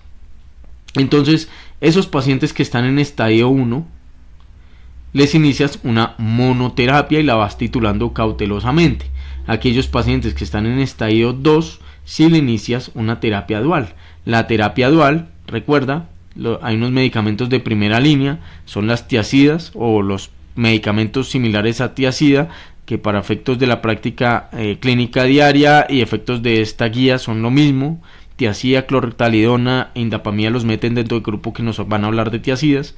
Los IECA, los BRA o antagonistas del receptor de la angiotensina o bloqueadores del receptor de la angiotensina, o los calcioantagonistas dihidropirínicos como nifedipino o amlodipino, son la primera línea del tratamiento de hipertensión arterial, y nos dicen que en todo estadio 2 mayor o igual a 140/90 la primera línea es ponerle 2 dosis bajas de 2 medicamentos con mecanismos de acción distinta, y que preferiblemente debe ser en una combinación en una monopíldora, y preferiblemente un medicamento que se pueda administrar una vez al día. Todo esto apuntando a mejorar la adherencia, porque la adherencia en estos tratamientos es clave. Solo el 50% de la prescripción se completa cuando el paciente ya lleva un año de tratamiento. La adherencia se va cayendo en los seguimientos, y en especial cuando hacemos inercia clínica y no le recordamos al paciente consulta la importancia de la toma de sus medicamentos antihipertensivos. Pero vean, aquí está el truco, indicación 2A. En los pacientes con hipertensión estadio 1 le puedes iniciar monoterapia, no le pongan la terapia dual para evitar los efectos adversos que nos mostró el estudio SPRINT. También otros pacientes que pueden recibir monoterapia son aquellos adultos frágiles o aquellos pacientes con historia de hipotensión. Es siempre preferible, cuando estén disponibles, utilizar monopíldoras, combinaciones de medicamentos en una sola píldora, sobre administrar dosis separadas de medicamentos distintos, porque cuando separan las dosis, que es lo que a veces pasa cuando no hay disponibilidad de las monoterapias, se cae la adherencia inclusive hasta un 50% de los tratamientos. Lo único que te piden que no hagas es que combines un IECA o un antagonista o un bloqueador del receptor de angiotensina, lo que antes llamaban un ARA2, porque el estudio en Target nos habla de que hay riesgo de hipercalemia y deterioro de la función renal. La meta en pacientes con hipertensión confirmada y en riesgo cardiovascular indicación 1, la meta de esa presión arterial es que esté por debajo de 130/80 y preferiblemente por debajo de 120/80. Y si el paciente no tiene riesgo cardiovascular ni enfermedad cardiovascular establecida, es la misma meta, menos de 130/80 o preferiblemente menos de 120/80, pero ya la indicación es 2A. Entonces, ¿cuáles son las interacciones? Cuando iniciamos un tratamiento antihipertensivo, tenemos que revisar nuevamente la prescripción de medicamentos del paciente, porque por ejemplo los AINES o los antigripales o la venlafaxina pueden disminuir la eficacia de nuestros antihipertensivos. Si el paciente está recibiendo un calcioantagonista no dihidropirínico y lo mezclamos con un beta bloqueador, pues podemos hacer un bloqueo AB casi que completo. Esto en especial en verapamilo, por ejemplo. Los IECA no se deben combinar con los BRAS, porque los BRAS como valsartán, losartán, pueden aumentar el riesgo de lesión renal aguda o hipercalemia. Hay que tener precaución en los pacientes que vamos a combinar los IECA, los BRA con un antagonista del receptor mineralocorticoide por el riesgo de hipercalemia. También hay riesgo de hipercalemia si no mezclas con trimetoprenisulfametoxazol, con suplementos de potasio o con AINES. También hay riesgo de una lesión renal aguda. La clonidina, la metildopa, los medicamentos agonistas alfa centrales, esos medicamentos pueden ofrecer algo de sedación si los mezclas con el prazolam o zolpidem. En la clonidina hay que tener totalmente la precaución de que advertirle al paciente que no puede suspenderlo de forma abrupta, y no hay que mezclarlo con nadolol o propranolol, porque todo eso puede generar crisis hipertensivas. Ahora, no todas las interacciones son malas. Cuando tú mezclas un calciantagonista dihidropiridínico con lodipino, nifedipino, con IECA, logra reducirse la necesidad de dosis altas, y con esto se reduce la aparición de edemas en miembros inferiores. Pero es que tú ves que cuando tú le pones una mezcla en una monopíldora, al paciente le va un poquito mejor que cuando le formulas en lodipino por su propia cuenta y el otro medicamento de forma separada. Cuando pones la mezcla, generalmente son dosis bajitas y se potencian entre ellas. Cuando mezclas un IECA y un diurético, no solo se reduce la probabilidad de un ACV, como veremos más adelante, sino que se neutralizan sus efectos sobre el potasio. Entonces el IECA tiende a subirte un poquito el potasio, y el diurético, sobre todo el diurético tiazídico, tiende a reducirlo un poquito.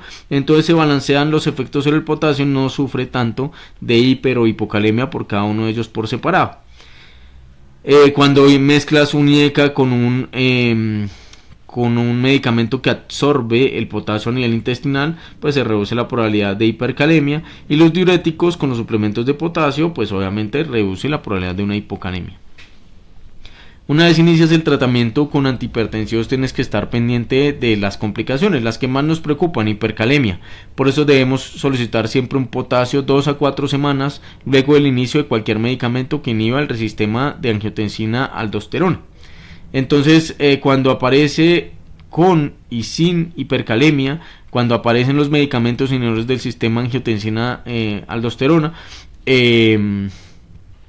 debes ajustar la dieta, pedirle que no consuma tanto kiwi, tanto aguacate, tanto banano, tanta cáscara de papa, o bueno, hacerle un ajuste en la dieta para reducir la cantidad de potasio, suspender los suplementos de potasio que el paciente pueda estar recibiendo, mezclarlo preferiblemente con otro medicamento que te balancee el efecto, por ejemplo una tiazida, o el inicio de patiromer si es necesario, ciclosilicato de sodio y circonio. Esto siempre recuerda que si lo vas a poner, tiene que ser al mediodía y separado de otros medicamentos, porque puede disminuir su absorción, y suspender esta medicación en casos severos o sintomáticos. En cuanto a la lesión renal aguda, siempre que iniciamos los inhibidores del sistema renina-angiotensina-aldosterona, debemos hacer una creatinina en 2 a 4 semanas y advertirle a los otros servicios, inclusive a nefrología, que una caída en el 30% de la tasa de filtración glomerular se debe a un efecto benéfico por dilatación de la arteriola aferente, y que esto no debe obligarnos a suspender el medicamento antihipertensivo. Por el contrario, al parecer esta caída en la tasa de filtración glomerular en las primeras 2 a 4 semanas de menos de un 30% nos habla de un buen pronóstico renal a largo plazo en los pacientes con enfermedad de hipertensión arterial. Advertirle eso. Todos los servicios, incluidos medicina interna y nefrología, recordarles que los inhibidores del sistema renina-angiotensina-aldosterona pueden bajar 30% de la tasa de filtración en las primeras 2 a 4 semanas, y que esto no representa un peligro para el paciente. Ya si se eleva mucho más, ahí sí tenemos que interconsultarle a nefrología. Hipotensión ortostática, aunque se ve en el 7 al 10% de los pacientes que necesitamos un tratamiento antihipertensivo, aquí hay algo muy curioso, y es que las guías nos dicen lo que nos dijo el SPRINT, que a muchos nos resulta algo curioso, y es que la hipotensión ortostática no aumenta el riesgo cardiovascular. Aunque sí aumenta el riesgo de caídas, estas caídas no suelen representar un aumento del riesgo traumático grave.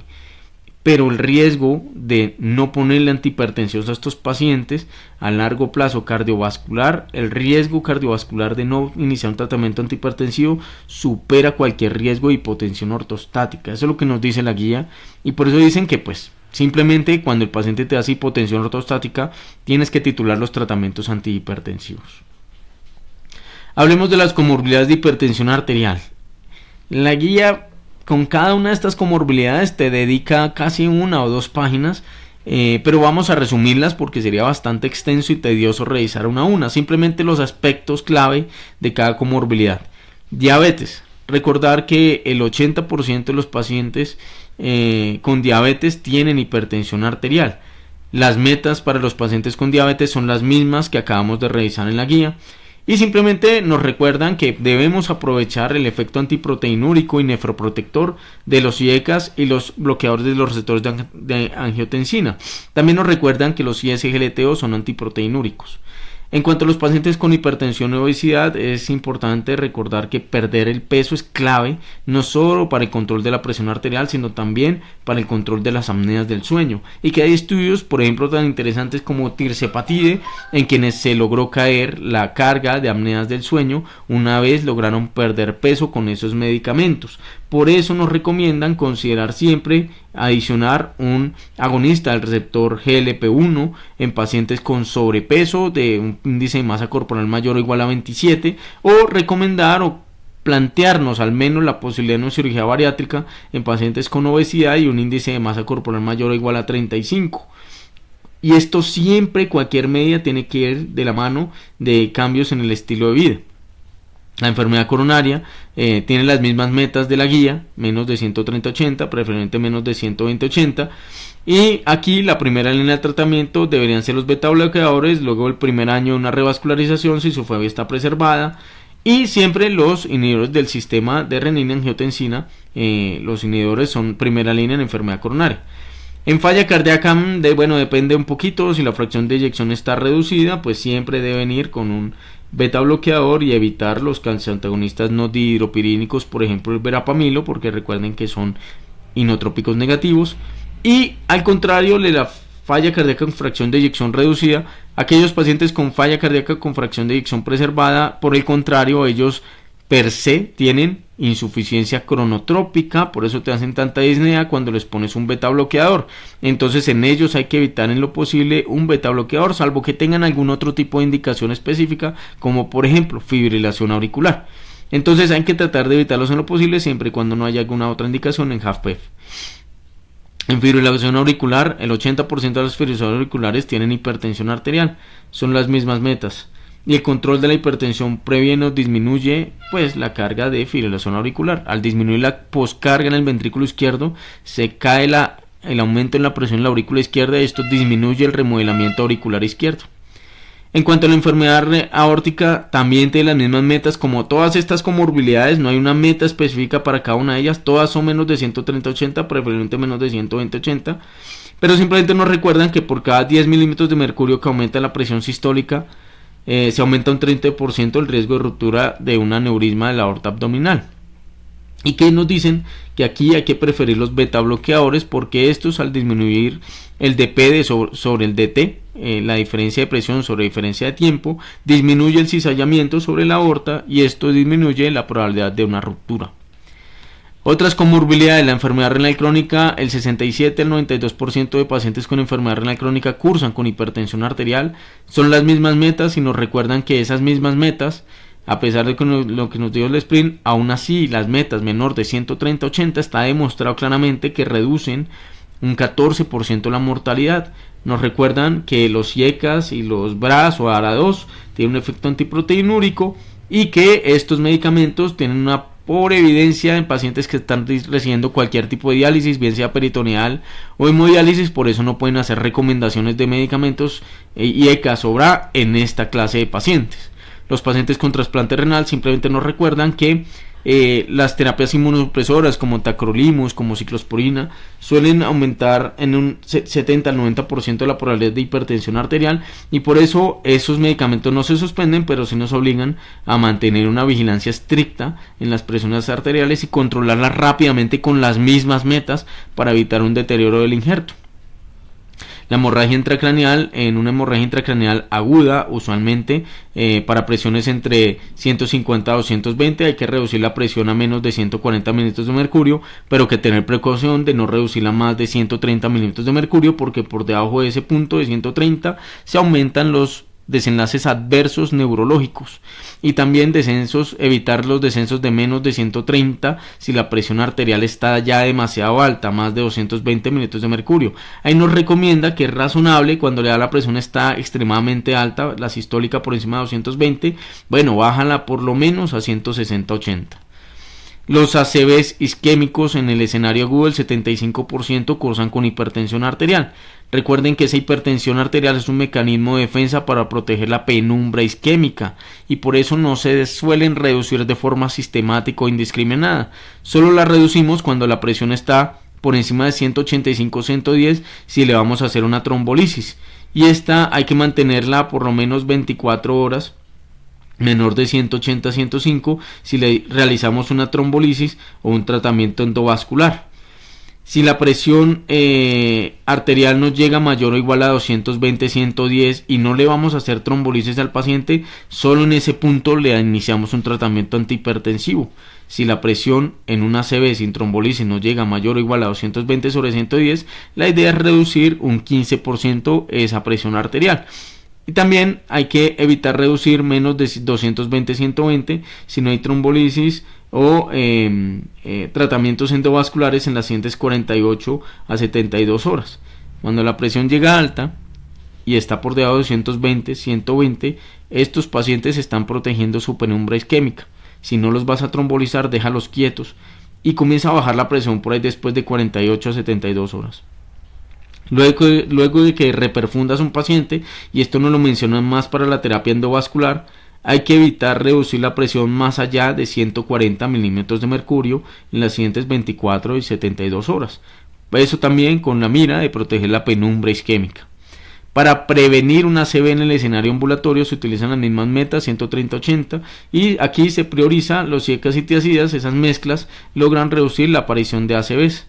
En cuanto a enfermedad arterial periférica, el 35 al 55% de los pacientes con hipertensión arterial tienen algún grado de enfermedad arterial periférica, no necesariamente obstructiva o significativa. Se utilizan las mismas metas y no se ha demostrado que reducir agresivamente la presión arterial, como lo recomienda esta guía, deteriore los desenlaces en la viabilidad de esas extremidades a largo plazo. Ya llegamos a la parte final de la guía, llegamos a las situaciones especiales de hipertensión arterial. La primera es la hipertensión del embarazo.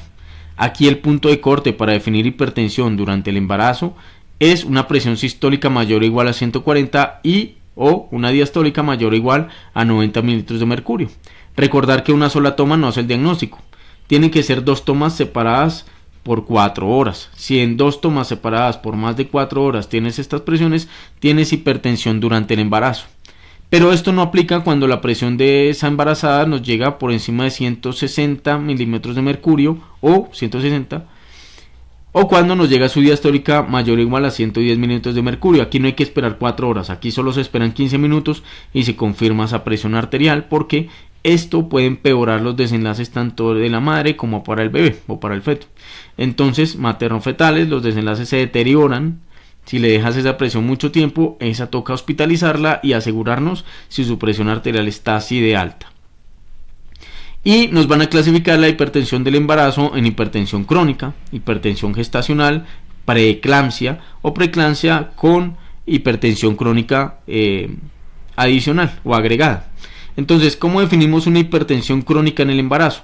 Son todas aquellas embarazadas que llegan con hipertensión, ya saben el punto de corte, antes de la semana 20 de gestación. Estos pacientes son claves identificarlos porque el 20 al 50% nos pueden terminar haciendo una preeclampsia. Hipertensión gestacional la definen como aparición de una hipertensión después de la semana 20 y que no tiene compromiso de daño de órgano. El 30% de ellas van a ser preeclampsia, hay que tenerles mucho cuidado. Preeclampsia son aquellas pacientes que hacen el diagnóstico de hipertensión y que además tienen compromiso de órgano por hipertensión, como proteinuria, como alteraciones neurológicas, como por ejemplo convulsiones, como edema pulmonar, como alteraciones hematológicas, ya las veremos, como alteraciones renales o hepáticas. Y la preeclampsia agregada a hipertensión crónica, pues son esas pacientes que nos llegaron con hipertensión crónica y a lo largo de su embarazo nos hicieron preeclampsia. De una vez hablemos qué tratamiento les vamos poniendo a los pacientes con hipertensión crónica gestacional. De hecho, el tratamiento inicia antes del embarazo. Las pacientes que desean un embarazo, jóvenes en edad reproductiva, deberían recibir nifedipino en dosis de liberación lenta o labetalol antes del embarazo de forma preconcepcional para evitar los efectos teratogénicos o adversos de otros antihipertensivos durante el embarazo. Aquellas pacientes con hipertensión crónica o que hagan hipertensión en las primeras 20 semanas del embarazo, se les recomienda a partir de las 12 semanas 81 miligramos al día de aspirina o de ácido acetil salicílico para prevenir preeclampsia y todas sus secuelas. Cuando haces eso, cuando les pones ASA 81 miligramos al día después de 12 semanas a pacientes con hipertensión, bien sea crónica o gestacional, les reduces un 15% la probabilidad de hacer preeclampsia a lo largo de ese embarazo. Importante, toda mujer embarazada que te llega con una presión arterial sistólica mayor o igual a 160 o la diastólica mayor o igual a 100, de una vez tienes que en 15 minutos definir si realmente tiene la persistencia de hipertensión, y si es así, hospitalízala y redúcele la presión rápido, en menos de 15 a 30 minutos, porque cuando dejas esas presiones altas está demostrado que se aumentan los riesgos materno-fetales. Y recuerda que en el embarazo se evitan los IECA, los ARA2 o BRA, los inhibidores de renina como la lisquiren o los antagonistas del receptor de mineralocorticoides durante el embarazo, son teratogénicos y hacen toxicidad fetal. La meta de presión arterial en pacientes embarazadas con hipertensión crónica durante el embarazo es menos de 140 milímetros sobre 90 milímetros de mercurio. La meta es menos de 140-90, porque el estudio CHAP dijo que en esas pacientes embarazadas, cuando logras bajar las presiones a menos de 140-90, logras reducir un 18% la probabilidad de aparición de una preeclampsia, parto pretérmino, abrupto de placenta o muerte perinatal, y que esto no aumenta el riesgo de un retraso de o restricción de crecimiento intrauterino. Entonces, ¿cuáles son los criterios de una preeclampsia? Muchas veces ginecología nos llama para valorar a una paciente con hipertensión.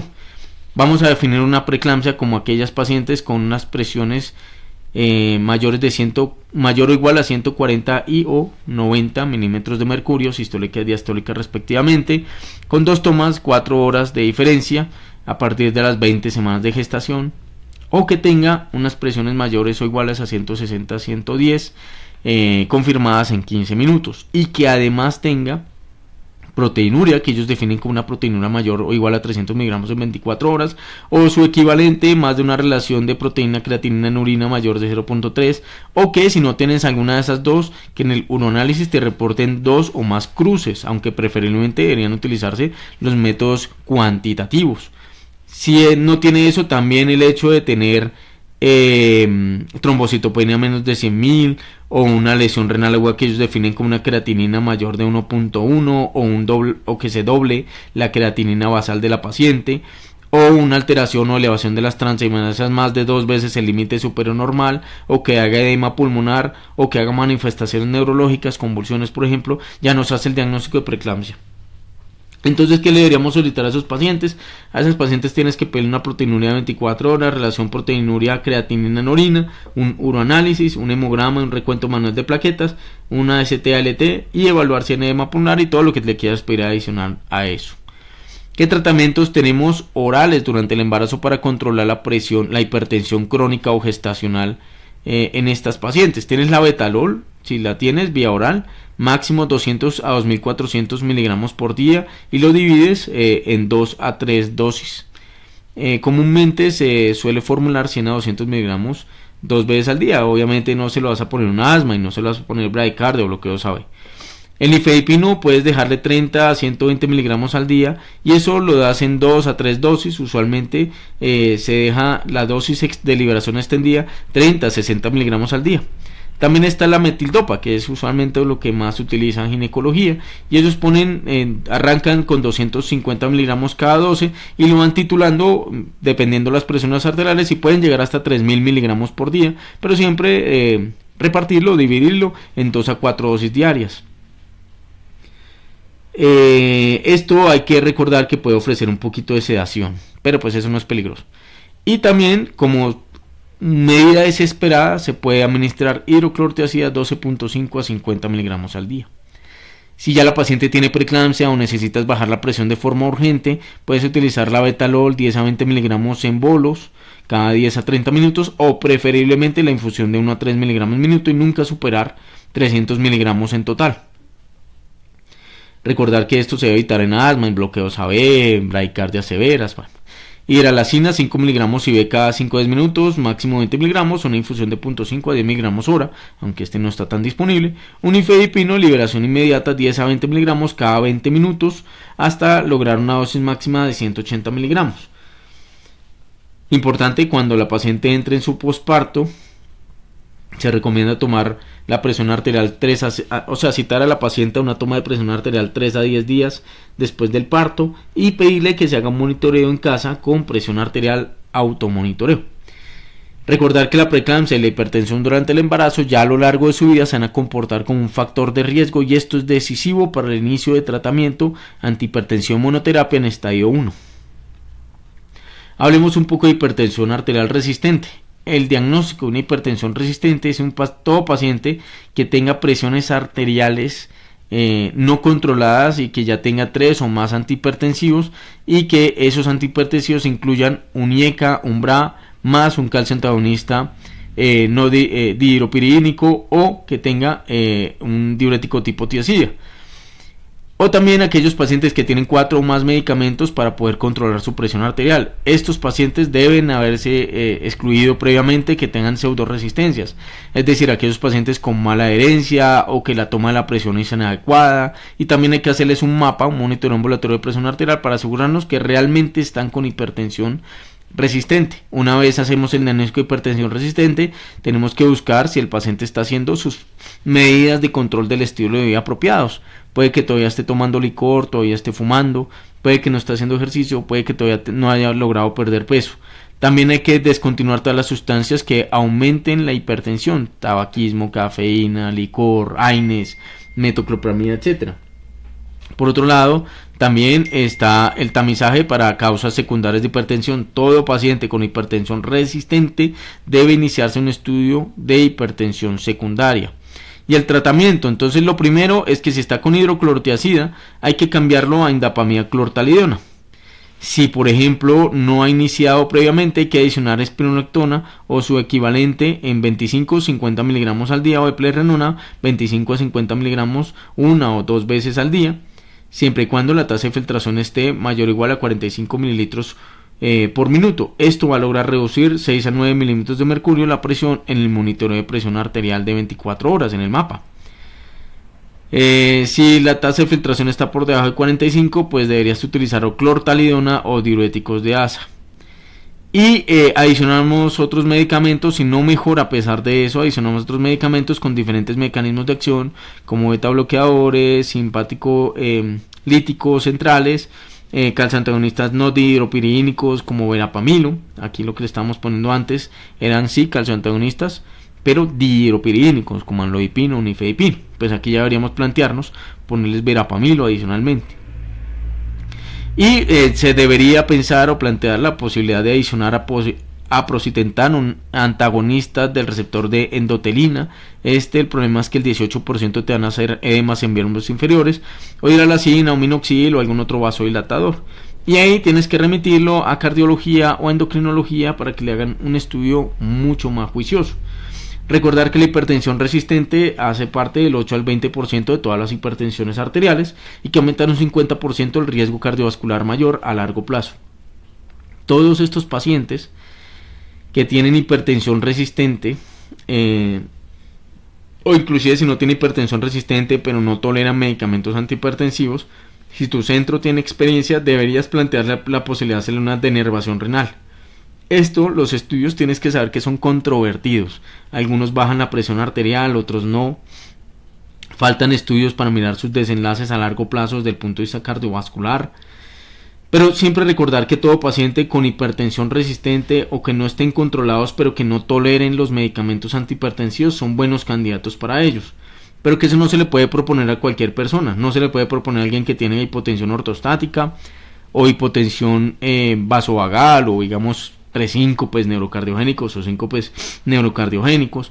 No se puede proponer durante el embarazo, tampoco en displasia fibromuscular, tampoco en una arteria renal que haya recibido previamente un stent, tampoco un aneurisma de la arteria renal, tampoco en estenosis significativa de la arteria renal. Ellos nos piden que la arteria renal debería al menos tener 3 a 8 milímetros de diámetro, y que tampoco se puede permitir en pacientes que tienen tumores renales o tumores adrenales.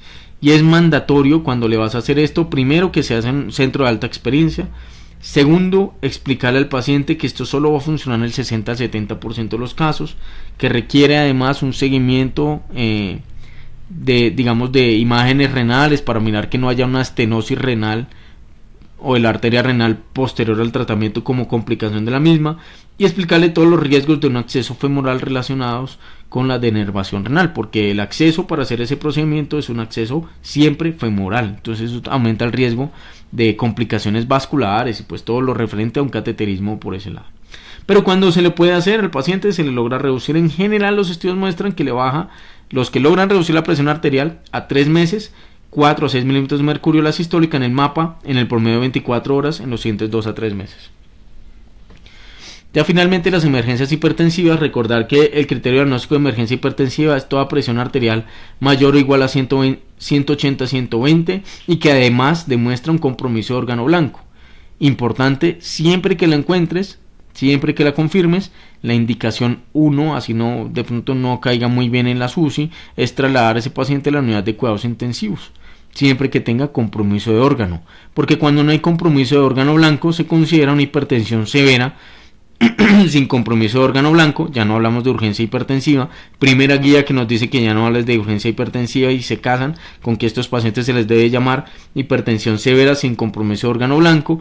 Y aquí, si lo captas en la consulta ambulatoria, no necesariamente hay que enviarlo a urgencia, simplemente explicarle al paciente que hay que intentar reducir su presión arterial en la siguiente semana, mirar si su adherencia fue apropiada o si suspendió medicamentos, y si es una buena adherencia pues hay que titular cautelosamente la medicación, y si está en el servicio de urgencias pues hay que mirar si ese paciente hay que hospitalizarlo por alguna otra razón o si se puede manejar de forma ambulatoria, en cuyo caso pues obviamente hay que manejar las presiones arteriales de una forma cautelosa y muy despacio.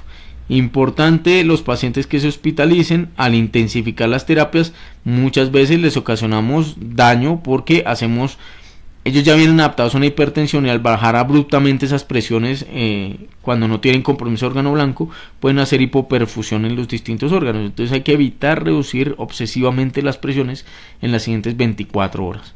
Ahora bien, si tiene una emergencia hipertensiva, compromiso de órgano blanco, primero tenemos que mandarlo a la unidad de cuidados intensivos. Nuevamente, indicación 1, hay que trasladarlo a la unidad de cuidados intensivos. Y lo primero que nos tenemos que preguntar es si tiene un condicionante, si tiene un órgano blanco preocupante, así es como ellos lo llaman, órgano blanco preocupante. El órgano blanco preocupante es una disección aórtica. Este es el único escenario en donde debemos llevar la presión arterial a menos de 120 milímetros de mercurio de forma inmediata. El feocromocitoma, bueno, con que lo bajes en la primera hora, menos de 140 milímetros de mercurio está bien. El resto de órganos blancos, usualmente debemos reducir un 25% la presión sistólica en la primera hora y reducir en las siguientes 6 horas la presión a menos de 160 a 100, bueno, 160 a 110 también puede ser, y ya controlar después en las siguientes 24 a 48 horas su presión arterial. Recordar que hay distintas estrategias de antihipertensivos en emergencias hipertensivas. La mayoría de ellas no obedecen a estudios aleatorizados controlados doble ciego multicéntricos, sino estudios pequeños y muchos de ellos opiniones basados en la plausibilidad biológica. Pero en general, lo primero que hay que hacer en una disección aórtica es poner el labetalol o el esmolol. Porque si tú te pones a iniciarle de forma temprana un vasodilatador, puedes hacer una reacción de taquicardia refleja, y esto aumentará el cesallamiento y empeorar la disección aórtica. Primero la betalol baja la presión rápidamente a menos de 120 milímetros de mercurio, la sistólica, preferiblemente los primeros 20 minutos. El resto, un edema pulmonar, pues si le puedes poner nitroglicerina, los síndromes coronarios agudos nitroglicerina o betabloqueadores siempre y cuando no tengan signos de choque, o bradicardia menos de 100 o sistólicas menos de 100 o edema pulmonar. Las lesiones renales pueden ir con fenoldopam y cardipina, aunque esto no tiene ningún comentario, simplemente nos dicen eso. Eclampsia, preeclampsia, pues las que ya vimos. Las hipertensiones de más de 160-90 en el perioperatorio, pues, o que tengan una presión de más del 20% elevada a la sistólica con respecto a la basal y persistente por más de 15 minutos, tienes la posibilidad de ponerles nitroglicerina, esmolor, nicardipina. En las pacientes que tienen feocromocitoma, pues además de la clidipina también tiene la fentolamina, y hay que reducirla en la primera hora a menos de 140 minutos de mercurio. En la hemorragias intracraneales ACV ya lo discutimos previamente. Y recordar que ya esta guía abandonó definitivamente el término de urgencia hipertensiva, sino que hablan de hipertensión severa sin compromiso agudo de órgano blanco. Ya llegamos a la parte final del video. Conclusiones: la hipertensión para la AJA y el ACC se define como mayor o igual a 130/80 y por ende la prevalencia en la población adulta humana va a ser mayor. Esto es basado en evidencia científica, no es que se les haya ocurrido. El estadio 1 no siempre recibe tratamiento farmacológico, solo algunos casos específicos, y las medidas no farmacológicas y tratamientos combinados son la piedra angular para el tratamiento. Las metas de presión arterial más agresivas son basadas en evidencia, no en recomendación de expertos, y por eso deberíamos seguirlas. Hay que considerar secundarismos en escenarios apropiados. Aparecen recomendaciones de comorbilidades importantes en estas poblaciones y hay nuevas recomendaciones en emergencia hipertensiva, hipertensión gestacional, denervación, entre otros. Si me acompañaste a esta parte final del video, déjame agradecerte. Muchas gracias por tu tiempo. Nos vemos en siguientes videos del canal. Muchas gracias.